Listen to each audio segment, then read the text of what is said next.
ఈ వాక్యం ద్వారా ప్రభు మనతో మాట్లాడుదురు గాక. బైబిల్ గ్రంథంలో ఒక వ్యక్తి ఉన్నాడండి. పోయిన బలాన్ని మరలా తిరిగి తెచ్చుకోవాలి. ఈ యొక్క ప్రతిష్ఠిత కూడికలు ఎందుకు నేను ఒక కూడిక ఏర్పాటు చేశానంటే, చాలా కూడికలు మన జీవితంలో జరుగుతూ ఉన్నాయి, కానీ ప్రతిష్ఠిత కూడికనే చాలా చాలా అవసరం. హల్లెలూయా. కాకపోతే మనం ఫ్రైడేనే పెట్టేసుకోవచ్చు. ఎందుకు ఈరోజు ఏర్పాటు చేశామంటే, పోయిన బలాన్ని మరలా మనం తిరిగి తెచ్చుకోవాలి. అసలు ఎలా తెచ్చుకోవాలి, ఎలా బలం పోయింది, అలా ఈ బైబిల్ గ్రంథంలో ఏ పరస్తులు ఉన్నాడు ఆ వ్యక్తి గురించి మనం ధ్యానించాక చూడండి. న్యాయాధిపతులు ఈ వ్యక్తి గురించి ప్రభు మనతో ఈ రాత్రి మాట్లాడుదురు గాక. ఆమేన్. పోయిన బలాన్ని మరలా తిరిగి తెచ్చుకోవాలి. ఆయన వాక్యం ద్వారా ప్రభు మనతో మాట్లాడుదురు గాక. ఆమేన్. న్యాయాధిపతులు ఇక్కడ మనకు ఒక పవర్ఫుల్ వ్యక్తి కనపడతాడు. న్యాయాధిపతులు 13వ అధ్యాయము. థ్యాంక్ యూ మాస్టర్, మీకు వందనాలు ప్రభు. న్యాయాధిపతులు 13వ అధ్యాయము. న్యాయాధిపతులు అనగానే ఒక వ్యక్తి మీకు మనకి సుపరిచితమైన వ్యక్తి సంసోను. 13వ అధ్యాయము 5వ వాక్యం. న్యాయాధిపతులు 13వ అధ్యాయము 5వ వాక్యం. న్యాయాధిపతులు 13వ అధ్యాయము 5వ వాక్యం.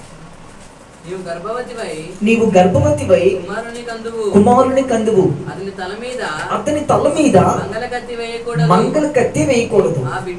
ఆ బిడ్డ గర్భమున పుట్టినది మొదలుకొని దేవునికి నాజీరు చేయబడిన వాడై ఫిలిస్తీయుల చేతిలో నుండి ఇశ్రాయేలీయులను రక్షింప మొదలు పెట్టెను. హల్లెలూయా. ఆమెతో దేవుడు చెబుతా ఉన్నాడండి. ఈ వ్యక్తి పేరే సంసోను అండి. అతను పుట్టినది మొదలుకొని నాజీరు వ్రతము చేయబడిన వ్యక్తి అండి. అంతేకాదు, అతని మీద అండి మంగళ కత్తి అనేది వేయకూడదు. అతని మీద మంగళ కత్తి అనేది వేయకూడదు. తర్వాత చదువుదాం. ఇంకా 24వ వాక్యం. 13:24 చదువు. తరువాత ఆ స్త్రీ కుమారుడు కనింది, అతనికి సంసోను పేరు పెట్టింది. ఆ బాలుడు ఎదుగుతా ఉన్నప్పుడు యెహోవా సంసోను ఆశీర్వదిస్తా వస్తున్నాడు. మరియు యెహోవా ఆత్మ జొర్యాకును మధ్యనున్న ఆత్మ రేపటానికి మొదలు పెడుతుంది. ఎవరిని? సంసోను. ఇక పేజీ తిప్పండి. ఇప్పుడు 14వ అధ్యాయం 5వ వాక్యం. ఎందుకంటే మొత్తం చదివిస్తున్నాను, మళ్ళీ చదవడానికి సమయం లేదు కనుక అందుకని 5వ వాక్యం.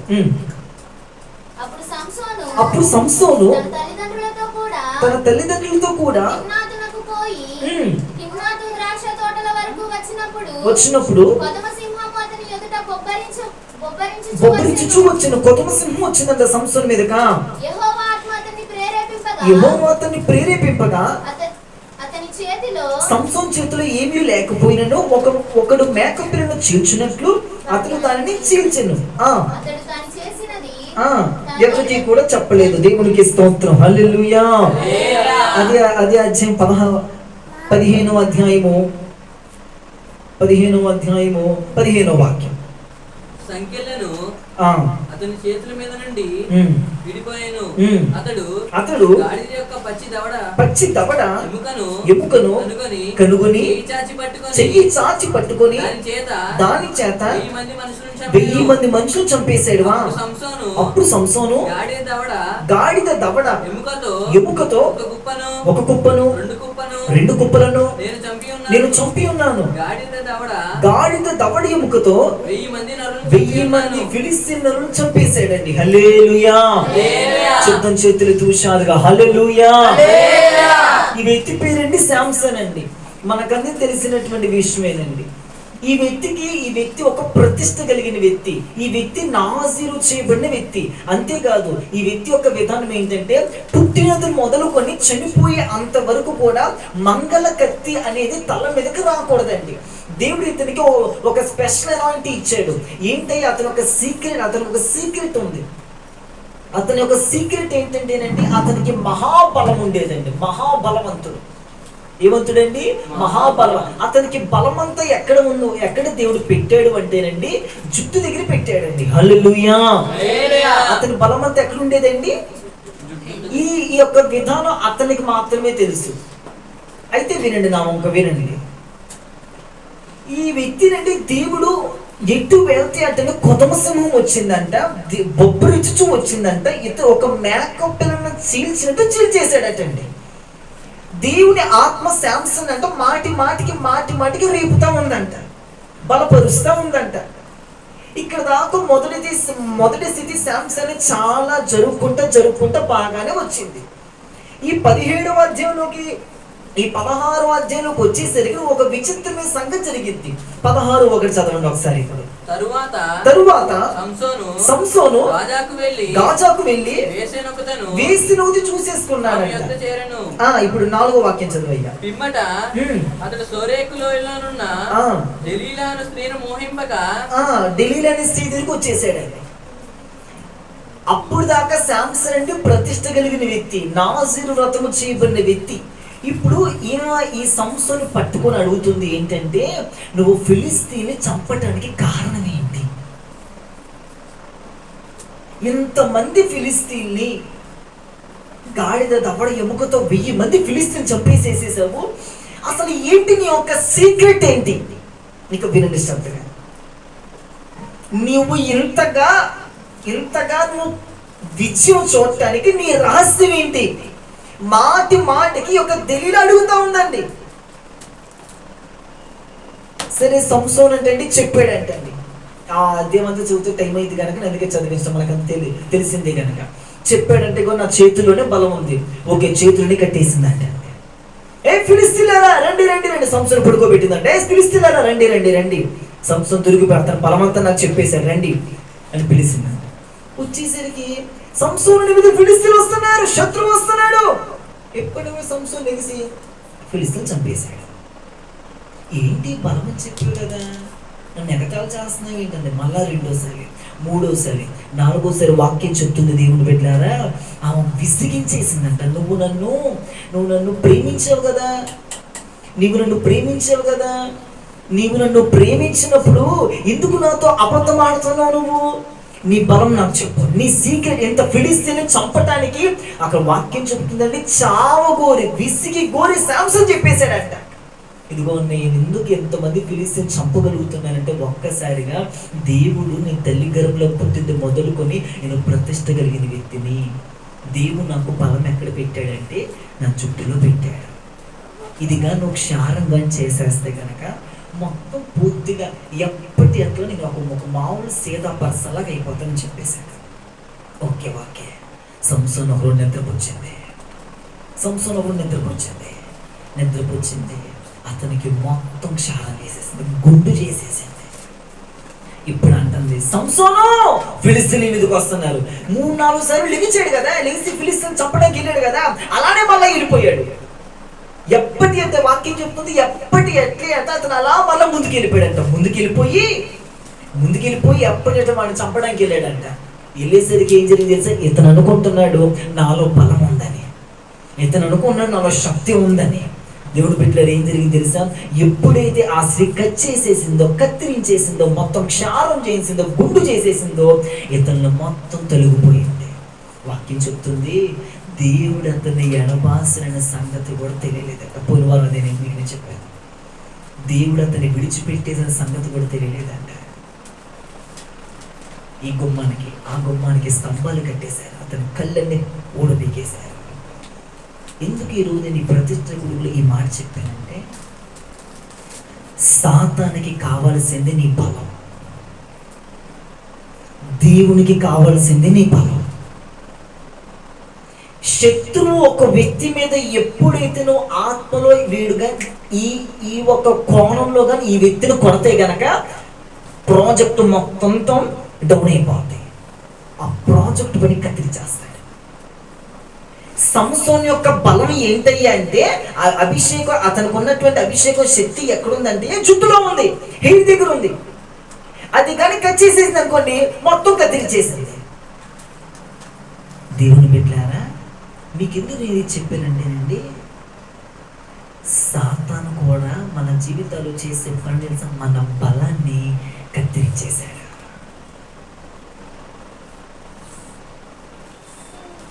పోగొట్టుకున్న బలాన్ని మరలా తిరిగి తెచ్చుకోవాలి.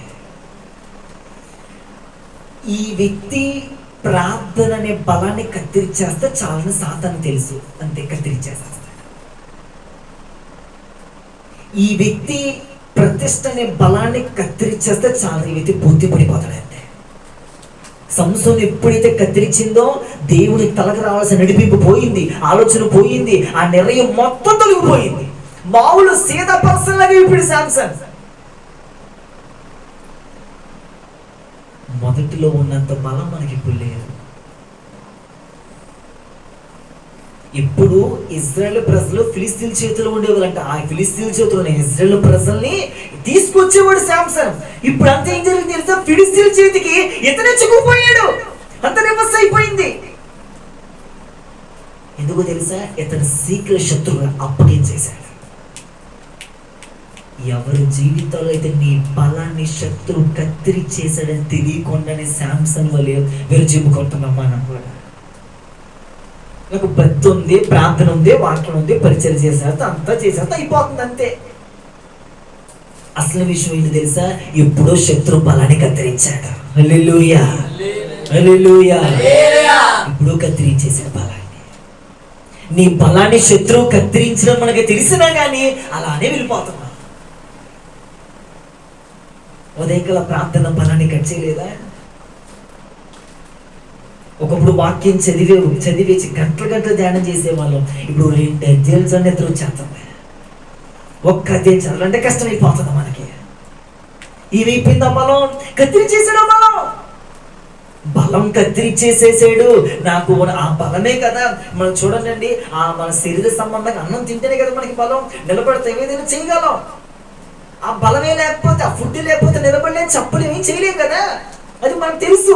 సేమ్ అదే విధంగా ఈ బలం, కొంతమందికి కొన్ని బలాలు ఉంటాయి. కొంతమంది ప్రార్థనలో బలం, కొంతమందికి వాక్యంలో బలం, కొంతమందికి ఉపవాసంలో బలం.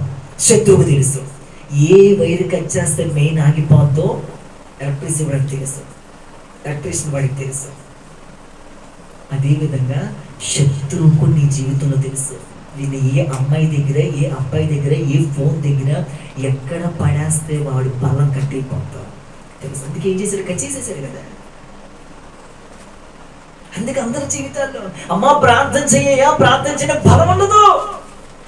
మొదట్లో ఉన్నంత బలం ఇప్పుడు ఉన్నట్లా మనకి. ఏదో అయిపోతుంది, ప్రార్థన ఏదో ఉంది, మొదటి బలం నేను చెప్పేది. సంసోను అంటే ఎట్లా వెళ్ళిపోయాడట, బలం కత్తిరించబడిపోయింది, తెలియట్లా. పోయింది, అసలు గుండె అయిపోయిందని విధానం తెలియట్లా. ప్రత్యక్షత కత్తిరించబడింది, దేవుడు రావాల్సిన ఆలోచన కత్తిరించబడింది, నడిపింపు కత్తిరించబడింది, కత్తిరించబడిందని కూడా తెలియదు శాంసన్కి.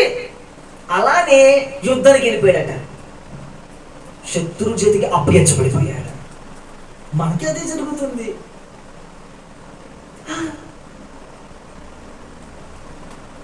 కత్తిరించబడిందని తెలిసినా కానీ చాలా మంది ఈ రోజుల్లో అలా వెళ్ళిపోతున్నారు. దేవుని బిడ్డలారా, అందుకే నువ్వు శత్రు చేతికి దొరికిపోతున్నావు, సాతాను చేతికి దొరికిపోతున్నావు. ఒకప్పుడు చేసిన బలం, ఒకప్పుడు ఉన్నటువంటి బలం ఇప్పుడు ఏమైపోయింది? కత్తిరించబడిపోయింది. ఒకప్పుడు ఉంది ప్రతిష్టత అనే బలం, ఇప్పుడు ఏమైపోయింది? ఒకప్పుడు ఉంది వైరాగ్యమైన బలం, ఇప్పుడు ఏమైపోయింది? ఒకప్పుడు మంట, ప్రార్థన ప్రార్థన ప్రార్థన, వాక్యం, బుద్ధులు లెగాలి, పరిచర్యలోకి వెళ్ళి దైవజనుడితో సంభాషణ కలిగి ఉండాలి. ఒక బలం ఇప్పుడు ఏమైపోయిందంటే ఆ బలమంతా శత్రువు చేసిన పని కత్తిరించబడిపోయింది. ఈ విషయం శాంసన్ తెలిసింది. తెలిసిన తర్వాత ఏం చేస్తున్నాడు తెలుసా? తెలిసిన తర్వాత శాంసన్ ఏదైతే చేశాడో అది కానీ మనం చేసామా, మరలా దేవుడు కనికరించి మరలా పోగొట్టుకున్న బలాన్ని దేవుడు మరలా తిరిగిస్తాడు. హల్లెలూయా. చూడండి ఒకసారి న్యాయాధిపతుల 16వ అధ్యాయం 28వ వాక్యం. అప్పుడు సంసోను యెహోవా ప్రభువా, ప్రార్థన ఇది సంసోను ప్రార్థన. యెహోవా ప్రభువా, దయచేసి నన్ను జ్ఞాపకం చేసుకొనుము. అయ్యా దేవా దేవా దయచేసి ఈసారి మాత్రమే నన్ను బలపరచుము. హల్లెలూయా. యెహోవా ప్రభువా దయచేసి ఒక్కసారికి నన్ను బలపరచు. కత్తిరించబడిపోయిందయ్యా, అభిషేకం పోయిందయ్యా, ప్రార్థన పోయిందయ్యా, అసలు నడిపింపే పోయిందయ్యా, సమర్పణే పోయిందయ్యా, వైరాగ్యమే పోయిందయ్యా, ప్రతిష్టతే పోయిందయ్యా, అసలు దైవికమైన ఆలోచనే పోయిందయ్యా. కత్తిరించబడిపోయానయ్యా, ఫిలిష్తీయుల చేతిలో అప్పగించబడిపోయానయ్యా. మరొక్కసారి నన్ను జ్ఞాపకం చేసుకొని మరొక్కసారి నన్ను ఆత్మలో రేపయ్యా. సంసోను ప్రార్థన ఇది. దేవుని బిడ్డలారా, అందరూ భక్తి చేస్తారు, అందరూ సేవ చేస్తారు, నీ చేతుల సేవ అందరూ చేస్తారు, అందరూ బాగానే ఉండిద్ది. ఏదో పైకి జరిగిపోతుంది. ఆ మొదటి బలంగా ఇంకా రాకపోతే ఏదో షోకు నువ్వు చేసుకున్నావు భక్తి అంతే. నేను ప్రార్థన పరుణ్ణి, నా ప్రాణమా యెహోవాను చెప్పరు, నా ప్రాణమా. ఒకసారి నీ ప్రాణంతో నీ హృదయంతో ఒక్కసారి మాట్లాడుకో. నిజంగా నన్ను బలం ఉందా? పోయిందా? పోయిందని తెలిసి కూడా కట్టిస్తున్నానా? ఆ మొదట్లో ఎంత బలం ఉండేది, ఎంత శక్తి ఉండేది, ఎంత వైరాగ్యం ఉండేది. యాకోబు రాసిన పత్రికలో చూడ ఒక మాట అంటాడు. యాకోబు రాసిన పత్రిక, థ్యాంక్ యూ మాస్టర్. యాకోబు రాసిన పత్రిక 5వ అధ్యాయము 17వ వాక్యం. ఏలియా 16 యాకోబు రాసిన పత్రిక 5వ అధ్యాయం 16. మీ పాపములను పేజ్ నెంబర్ 213 యాకోబు రాసిన పత్రిక 5వ అధ్యాయం 16వ వాక్యం. మీ పాపములను ఒకరితో ఒకరు ఒప్పుకొనుడి, మీరు స్వస్థత పొందినట్లు ఒకరి కొరకు ఒకరు ప్రార్థన చేయుడి. నీతిమంతుని విజ్ఞాపన మనపూర్వకమైనదై బహు బలము గలదయుండును. హల్లెలూయా, హల్లెలూయా.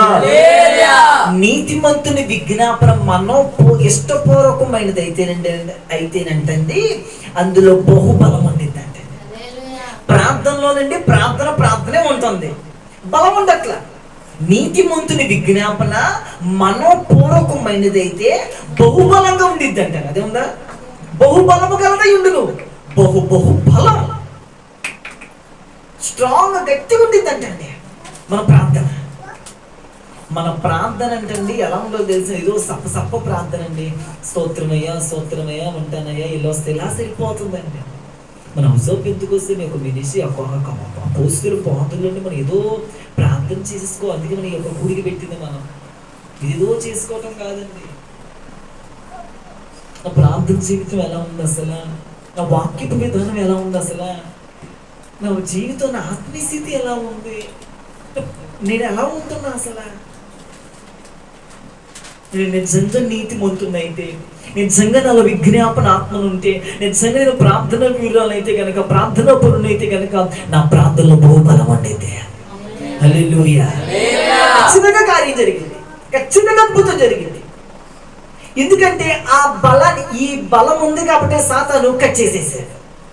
చూడు, మన ఆక్సిజన్ నుండి పీల్చుకుని ఆక్సిజన్ అయిపోతే మనిషి అవుట్ అయినట్టే కదా. మనకి ఇదే కదా ఆక్సిజన్, ఈ హార్ట్ బీట్ కొట్టుకుంటేనే కదా. ఇదే అవుట్ అయిపోతే తెలిసి సాతాను కూడా తెలుసు. ఈ వ్యక్తికి వాక్యం అండి, వాక్యం ఈ వీడుగా ఈ మణికంట వాక్యం కానీ పట్టుకున్నాడు అనుకో, దేవుడి కోసం నిలబడతాడు, పరిచయం నిలబడతాడు. వీడు నిలబడతాడని శత్రువు తెలుసు, శత్రువు చేసే పని తెలిసి వీడి బలం తెలుసుకొని కట్ చేసేస్తాడు. పరిచయం చేసే సేవకుడుగా నేనున్నాను, నా శత్రువు తెలుసు నా బలం ఏంటో.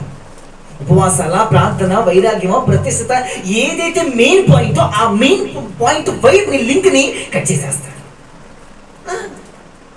పూర్తి కట్ చేసేస్తాడు.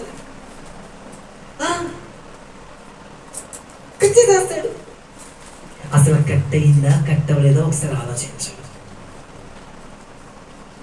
కనెక్షన్ కట్ అయిందా కట్ అవ్వలేదా ఒకసారి ఆలోచించండి. దేవుని బిడ్డలారా, ఖచ్చితంగా మన జీవితంలో గనక ఆ బలము పోతే గనక భక్తి చేయగలం. ఏదో ఒక అందరూ చేస్తున్నారు ప్రార్థనలు, ఏదో ఆడతారు, ఏదో నామకే వార్త చేయటం అంతే. సేవ అందరూ చేస్తున్నారు, బలముతో చేసే సేవ వేరు. పరిచర్య అందరూ చేస్తున్నారు, బలంతో చేసే సేవ వేరు. మన ఆత్మీయ స్థితి అలా ఉందో ఒక్కసారి ఆలోచించండి. ఈ కూడిక అవ్వక మునిపే, ఈ ప్రాంగణాన్ని విడిచిన దాటిపోక మునిపే నిజమేనయ్యా కత్తిరించబడింది. అక్కడ ఏదో కత్తిరించబడింది. కొంతమంది జీవితాల్లో అన్ని కత్తిరించబడిపోయినాయి. ప్రార్థన కత్తిరించబడింది, వాక్యం కత్తిరించబడింది, పరిశుద్ధమైన జీవితం కత్తిరించబడింది, మొదట్లో ఉన్న ప్రేమ కత్తిరించబడిపోయింది. కత్తిరించబడిపోయిందని తెలిసినా కానీ పశ్చాత్తాపమే రాదు. ఇంకో విషయం ఏం తెలుసా, కొంతమందిలో అసలు పశ్చాత్తాపం రాని కూడా కచ్చేసేస్తారు. సాతాను పరీక్షించుకుని ఒకసారి ఈ రాత్రి. పాస్టర్ గారు మోకరించమంటారు, మోకాలు వేయాలి, ఏదో పుడిపుడు ప్రార్థన చేసుకొని పోతున్నావు అంతే. కన్నీరే రాదు నీకు. అసలు నీ కళ్ళ నుంచి కన్నీరు కార్చావంటే కనుక దేవుడు కనికరం వచ్చింది నీ మీదకి. యెహోవా ప్రభువా దయచేసి ఒక్కసారికి పోయిన బలం, పోయిన సంస్థలు ఎరిగాడు. అప్పుట్లాగా ఉండట్లేదయ్యా, అప్పుట్లాగా లేనయ్యా. పూర్వపు రోజులు నా స్థితి వేరయ్యా, ప్రస్తుతపు రోజులు నా స్థితి మారిపోయిందయ్యా. మరలాగనే జ్ఞాపకం చేసుకొని నన్ను కనికరించి నాకు మరలా కృపిపయ్యా. నీవు కానీ రాత్రి అడగలిగితే కానీ సంస్థని రేపినట్టు దేవుడు మరణ రేపటం ప్రారంభిస్తాడు. లేదా ఒక మామూలు పరిస్థితి. ఇంకో విషయం చెప్తున్నాను, ఏంటో తెలిసే ప్రత్యక్షత. సంసోను అసలు వేసి దగ్గరికి వెళ్ళటమే తప్పు, దిల్లి యవ్వులో పట్టమే తప్పు. యోసేపుని కత్తిరించడానికి వచ్చింది ఎవరు? పోతిఫర్ భార్య.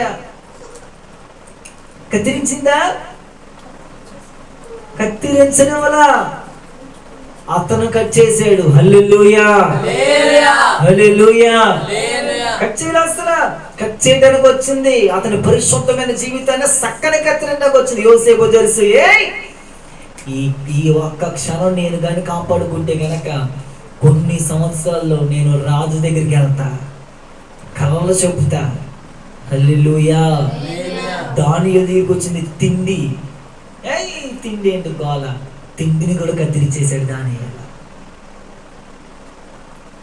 కత్తిరిద్దాం అనుకున్నాడు. ఈ యొక్క పండితులు వాళ్ళందరూ మాంసాలు పెట్టారంట, రాజు తినే భోజనం పెట్టారంట. కత్తిరిద్దామని చూశాడు. నేను కట్ చేయడం ఏంటని, వాళ్ళని కట్ చేయడం ఏంటి, నిలబడ్డాడు. అలా దానియేలుకు తెలుసు, నేను ఒక రోజు నెబుకద్నెజరు ముందు నిలబడతానని. దేవుని బిడ్డలారా, మనకి తెలియాలి, మనము ఎవరమో తెలియాలి. సాతాను చేసే పనింటో తెలుసా, శత్రువు చేసే పని తెలుసా, నువ్వు ఎవరమో నీకు తెలియకుండా చేస్తానట. మన సంఘంలో ఇప్పుడు అదే జరుగుతుంది. నువ్వు ఎలాంటి వ్యక్తివో సాతాను పూర్తిగా నిన్ను మరిచిపోనే చేసేసాడు. నేను కొంతమంది కోసం ప్రార్థన చేస్తా ఉన్నాను. ఈ పర్సన్ ఎవరో, ఈ పర్సన్ యొక్క పిలుపు ఏంటో, ఈ యొక్క అమ్మాయి పిలుపు, ఈ అబ్బాయి పిలుపు, ఈ యొక్క వ్యక్తి పిలుపు ఏంటో సాతాను పూర్తిగా మర్చిపోయి. అసలు నువ్వు ఎవరు? ఓన్లీ ఒక విశ్వాసి కాదు, ఒక శిష్యు వర్గే కాదు. నువ్వు ఎవరో కూడా సాతాను మరిచిపోయేది చేసేసాడు ఈ రోజుల్లో. అదే క్యాజువల్ పర్సన్ అయిపోయింది. చదువుకోవాలి, తినాలి, పడుకోవాలి, లెగాలి, ఉండాలి, రావాలి, అంతే. ఇది జరుగుతుందంటే ఎప్పుడూ నీవు కత్తిరించబడిపోయా. భక్తి కత్తిరించబడింది, ప్రార్థన కత్తిరించబడింది, వాక్యం కత్తిరించబడింది, అసలు బలమే కత్తిరించబడింది. మొదట్లో ఉన్న బలం అంతా పోయింది. దేవుని బిడ్డలారా, ఓకే బాగానే ఉండేది. కాలేజీల్లో ఫ్రెండ్స్, ఫోన్స్, వీళ్ళు వాళ్ళు, ఎంజాయ్మెంట్ అంతా బాగానే ఉండిద్ది. ఎంతకాలం? కొంతకాలం వరకే. అందుకే ఆ తెలియని పాట రాశాడు, నాకు బలము ఉన్నంత వరకు చేయలేదు ప్రభు సేవను. నాకు బలము ఉన్నంత వరకు చేయలేదు ప్రభు సేవను. బలమంతా పోయాక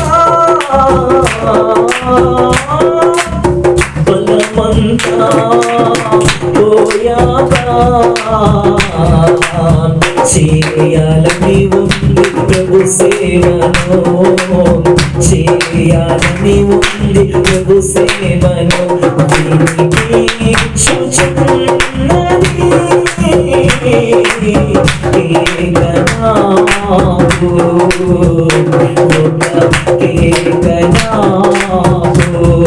నాకు బలము ఉన్నంత వరకు చేయలేదు ప్రభు సేవను, బలమంతా పోయాక,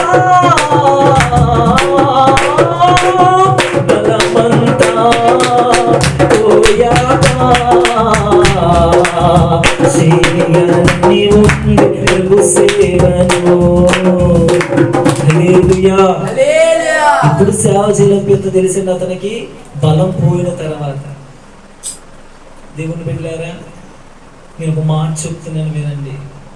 మీలో కానీ బలం పోతే గనక, నేననేది శరీర బలం కాస్తమా, శరీర బలం కాదు నేననేది. అందుకనే లూకాసు వార్త చూడండి ఒకసారి. అన్నమాట లూకాసు వార్త నేను చెప్పి ముగిస్తాను. లూకాసు వార్త థ్యాంక్ యూ లార్డ్. ఇక్కడ 4వ అధ్యాయము,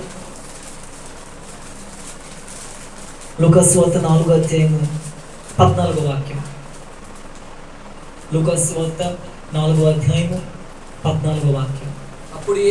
అప్పుడు యేసు ఆత్మ బలముతో దేవుడికి స్తోత్రం గలిలయకు తిరిగి వెళ్ళెను. హల్లెలూయా. నేను చెప్పేది ఆత్మలో బలం గురించండి. నేను చెప్పేది శారీరక బలం కాదు, ఆత్మలో బలం. ఆత్మలో బలం, ప్రార్థనలో బలం, వాక్యంలో బలం, పరిశుద్ధతలో బలం, వైరాగ్యంలో బలం, ప్రతిష్టతలో బలం. ఈ బలాన్ని సాతాను కత్తిరించేశాడు. ఆసక్తి అనే బలం, ఫస్ట్ లో ఉన్నటువంటి ఆసక్తి పూర్తి కట్ చేసేసారు ఆ వైరు. ఇంకో నేను తెలిసిన ఎనిమిదిలో ఉండేదో ఆలోచించుకోండి ఒకసారి. ఆత్మ సంబంధులతోనే బలం కట్టిపోయింది. ఒకప్పుడు ఆత్మ సంబంధి కలిస్తే దేవుని యొక్క దర్శనం కలిగేది. ఇప్పుడు ఈ ఆత్మ శత్రువు తెలుసు. ఆ వ్యక్తితో ఆత్మ సంబంధం కలవమాక. అందుకని ఆ వైరు ఏం చేశాడు? శరీర సంబంధం కనెక్ట్ చేశాడు. శాంసన్ యొక్క వైరు తీసుకెళ్లి ఢిల్లీకి వేసేసి అటెండ్ ఏం చేసేసాడు. మన వైర్లు కూడా ఇటు తీసుకెళ్ళి, రేపు కాలేజీకి వెళ్తాం కదా, ఈ వైరు తీసుకెళ్ళి ఇంకొకరితో జాయిన్ చేస్తాడు. Minus plus. ఈ రెండు, వీడు ఆత్మ సంబంధి, వీడు శరీర సంబంధి, కరెక్ట్ అయిపోతారు. హాయ్ అంతే. 1 day, 2nd day, 3rd day, ఇక 1 డే మొత్తం క్లోజ్ అయిపోయింది. బతి పోయింది, సమర్పణ పోయింది, ప్రతిష్టత పోయింది. వీడు ఒక శాంసంగ్ గుండె అయిపోయాడు, బోడి గుండె అయిపోయాడు. ఈ రోజుల్లో ప్రతిష్టత గుండె అయిపోయింది, సమర్పణ గుండె అయిపోయింది. మీకు నేను చెప్పిన కొంచెం సీరియస్ గా తీసుకున్న జోక్ నాకే తెలియదు, కానీ ఆలోచించుకోండి. ఎవరి వాళ్ళకి గుండెని వ్యక్తిని నువ్వు ఎన్ని సంవత్సరాలు ఉన్న దేవుడు వాడుకోడు.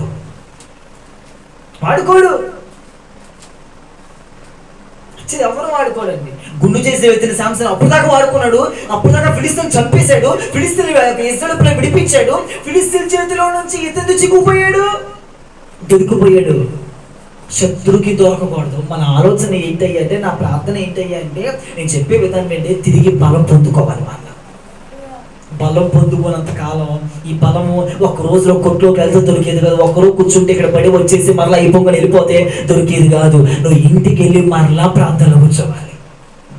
అప్పుడు ఈ బలం నీలో పెరుగుతూ ఉండేది. నువ్వు పశ్చాత్తాపడ, నా బలము పోయిన బలము మరలా రావాలి ప్రభా నాకని.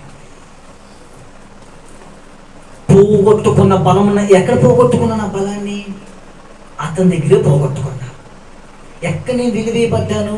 మీరు కానీ ఆత్మ సంబంధంగా ఎప్పుడైతే జీవిస్తారంటే దేవుడు మీ విలువను తీసుకొస్తాడండి. నా జీవితంలో రండి, దేవుడు అలానే విలువ తీసుకొస్తున్నాడండి. అలానేనండి. ఎక్కడ మనం తల దించుకున్నాం దేవుడు అండి, అక్కడే దేవుడు తలని పైకెత్తుతాడు చేస్తాడు. హల్లెలూయా. అక్కడే దేవుడు మన తలని పైకెత్తుతాడు. అందరినీ సిగ్గుపరిచి మన దేవుడు తల పైకెత్తుతాడు.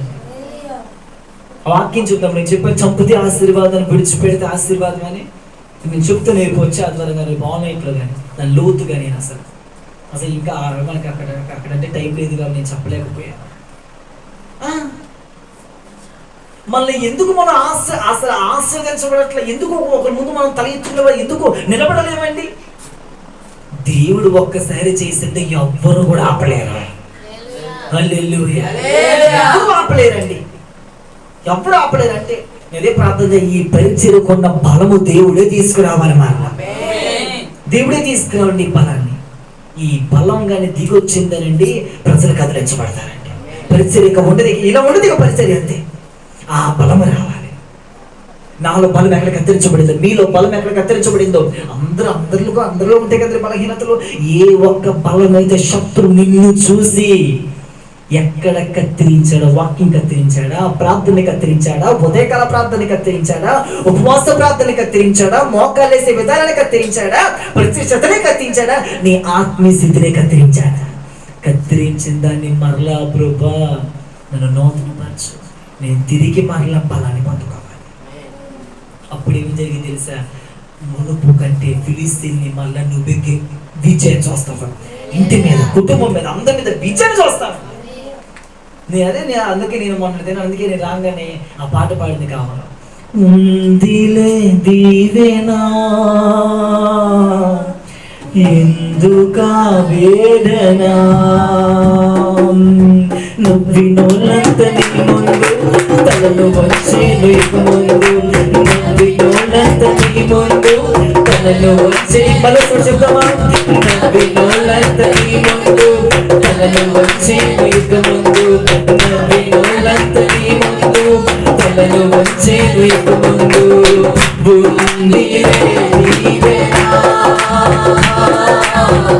ఎందుకా వేదనా, పొందిన యాతనా దేవుడే మరచునా. హల్లెలూయా. ఎవరు మర్చిపోడండి. చేశారండి అవుతుంది తర్వాత కంచేయండి. మాట చెప్పిన ఒక మాట, ఈ పాట నేను మొన్నటి దినాన దేవుడు మన తల పైకెత్తే రోజు ఆసనమైంది. సంసోని తల దించేసింది, కత్తిరించిందండి. మరలా వేడుకున్నాడు, ప్రాధేయపడ్డాడు, పశ్చాత్తాపడ్డాడు, బ్రతులు పాడాడు, ఏడ్చాడు, కాళ్ళు పట్టుకున్నాడు, మొక్కాడు, దేవుడికి సాష్టాంగ పడ్డాడు. ఇప్పుడు ప్రభు అంటాడు, ఇక మళ్ళా ప్రారంభించు. హల్లెలూయా. దేవుని బిడ్డలారా, యోధాన్ని చూడండి. యోధాన్ని కచ్చేసాడు సాతాను, పరిచర్యలోంచి ఉరేసుకుని చచ్చిపోయాడు. గ్యాజీని చూడండి, ఉరేసుకుని చచ్చిపోయాడు. కానీ మనం ఉండకుండా తిరిగి మరలా మన మొదటి బలాన్ని మనం పొందుకుందుము గాక. వాక్యాన్ని దేవుడు దీవించి ఆశీర్వదించుదురు గాక. ఆమేన్.